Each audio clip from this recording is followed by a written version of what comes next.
ఓం నమ శివాయ. అందరికీ నమస్కారం అండి. జూలై 10 గురు పౌర్ణమి. వెంటనే ఇవి తెలుసుకోండి, కష్టాలన్నీ త్వరగా తీరిపోతాయి.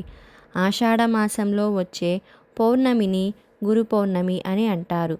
గురు పౌర్ణమి చాలా విశిష్టత ఉంటుంది. పౌర్ణమి అంటేనే లక్ష్మీదేవికి ప్రీతికరమైనది. అయితే ఈ గురు పౌర్ణమి రోజున లక్ష్మీదేవితో పాటుగా గురు స్వరూపమైన సాయిబాబాను పూజించి కొన్ని విధి విధానాలు పాటిస్తే ఈ సంవత్సరం అంతా మీ కుటుంబానికి ఐశ్వర్యం కలిసొస్తుంది.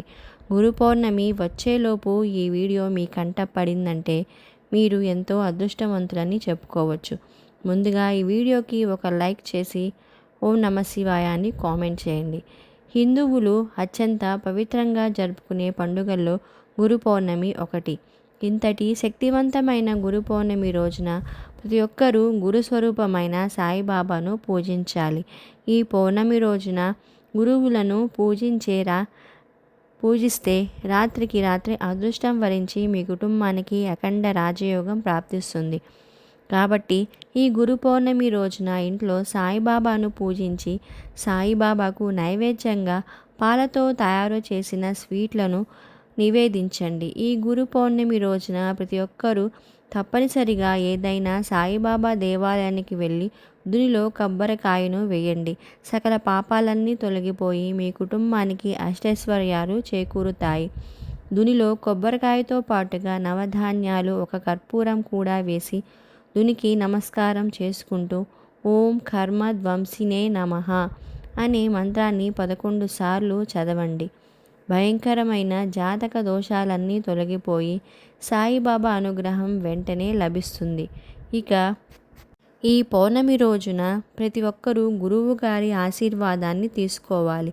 కాబట్టి గురు పౌర్ణమి రోజున ఏదైనా దేవాలయానికి వెళ్ళి దేవాలయంలో ఉన్న పండితులు గారి పాదాలకు నమస్కారం చేసి పండితులు గారికి 11 రూపాయలను దక్షిణంగా వేయండి. ఈ గురు పౌర్ణమి రోజున పండితుల ఆశీర్వాదం తీసుకుంటే మీ జాతకంలో గురుబలం పెరిగి విపరీతమైన ఐశ్వర్యం కలిసొస్తుంది. ఇక మీ జీవితంలో కష్టాలే ఉండవు. ఈ గురు పౌర్ణమిని వ్యాస పౌర్ణమి అని కూడా అంటారు. ఎందుకంటే ఈ పౌర్ణమి రోజునే వ్యాస మహర్షి జన్మించారు. అయితే మన పురాణాల ప్రకారం ఈ గురు పౌర్ణమి రోజున ఎవరైతే దేవతలను పూజిస్తారో అలాంటి వారికి కోరిన కోరికలన్నీ వెంటనే తీరిపోతాయని వ్యాస మహర్షి వరమిచ్చారు. వ్యాస మహర్షి వరమిచ్చినట్లుగానే పూర్వం చాలామంది భక్తులు వ్యాస మహర్షిని పూజించి ఎన్నో వరాలను పొందారట.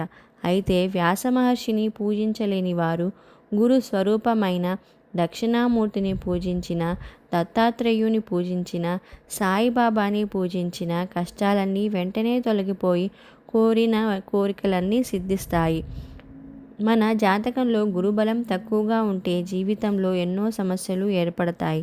ప్రతి పనిలో అడ్డంకులు ఏర్పడతాయి. ఆర్థిక సమస్యలు, అనారోగ్య సమస్యలు వెంటాడుతూనే ఉంటాయి. అలాంటి వారు గురు పౌర్ణమి రోజున ఇంట్లో దీపారాధన చేసి ఒక శక్తివంతమైన మంత్రాన్ని చదవండి.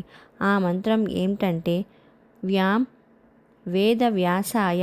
ఈ మంత్రాన్ని 21 సార్లు జపిస్తే జాతక దోషాలన్నీ వెంటనే తొలగిపోతాయి.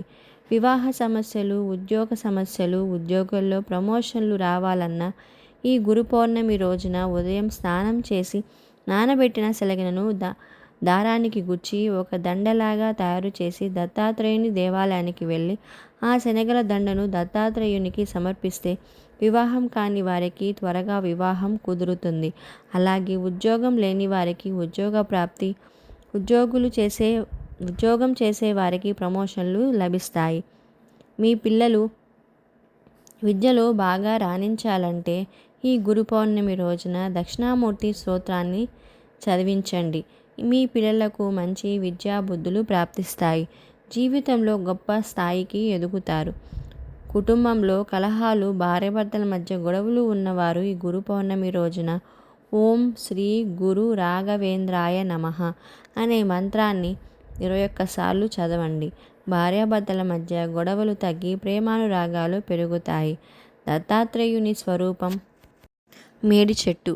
కాబట్టి ఈ గురు పౌర్ణమి రోజున మేడి చెట్టు కింద ఒక చిన్న ముగ్గు వేసి ముగ్గుపైన ఒక నెయ్యి దీపం వెలిగించి మేడి చెట్టుకు ప్రదక్షిణాలు చేస్తే విశేషమైన శుభ ప్రయోజనాలు కలుగుతాయి. కుటుంబ సమస్యలన్నీ వెంటనే తీరిపోతాయి. ఈ గురు పౌర్ణమి రోజున ఆ పరమేశ్వరుడు యోగ నిద్రలోకి వెళ్తాడట.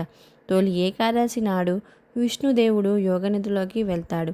అదేవిధంగా ఈ గురు పౌర్ణమి నాడు ఆ పరమేశ్వరుడు భక్తుల పాపాలన్నీ తన జటాజూటంలో బంధించి యోగ నిద్రలోకి వెళ్తాడట. కాబట్టి ఈ పౌర్ణమి రోజున ఏదైనా శివాలయానికి వెళ్ళి శివుడిని దర్శించుకుంటే మనం తెలియక చేసిన పాపాలన్నీ వెంటనే తొలగిపోతాయి. ఇక విశేషంగా ఈ పౌర్ణమి రోజున తులసి మొక్క దగ్గర దీపం వెలిగించడం, రావి చెట్టుకు ప్రదక్షిణాలు చేయడం చేస్తే లక్ష్మీనారాయణ ఆశీర్వాదం సంపూర్ణంగా లభిస్తుంది. అదేవిధంగా ఈ గురు పౌర్ణమి రోజున రాత్రి సమయంలో చంద్రుని చూస్తూ మీ మనసులో ఏదైనా కోరికను కోరుకుంటే వెంటనే నెరవేరుతాయి. విపరీతమైన అప్పుల సమస్యలతో బాధపడేవారు ఈ పౌర్ణమి రోజున హనుమంతుడి పటం ముందు ఒక నెయ్యి దీపం వెలిగించండి. అప్పుల సమస్యలన్నీ వెంటనే తీరిపోతాయి. భయంకరమైన నరదృష్టితో బాధపడేవారు ఈ గురు పౌర్ణమి రోజున ఎడమకాలికి నల్లదారాన్ని కట్టుకోండి. నరదిష్టి దోషాలన్నీ తొలగిపోతాయి. అలా ఈ గురు పౌర్ణమి రోజున ఒక 5 యాలకులను తీసుకొని లక్ష్మీదేవికి నమస్కారం చేసి ఈ యాలకులను మీ బీరువాలో పెట్టుకోండి. మీ ఇంటికి ఉన్న డబ్బు సమస్యలన్నీ వెంటనే తొలగిపోయి విశేషమైన ధనలాభం కలిసి వస్తుంది.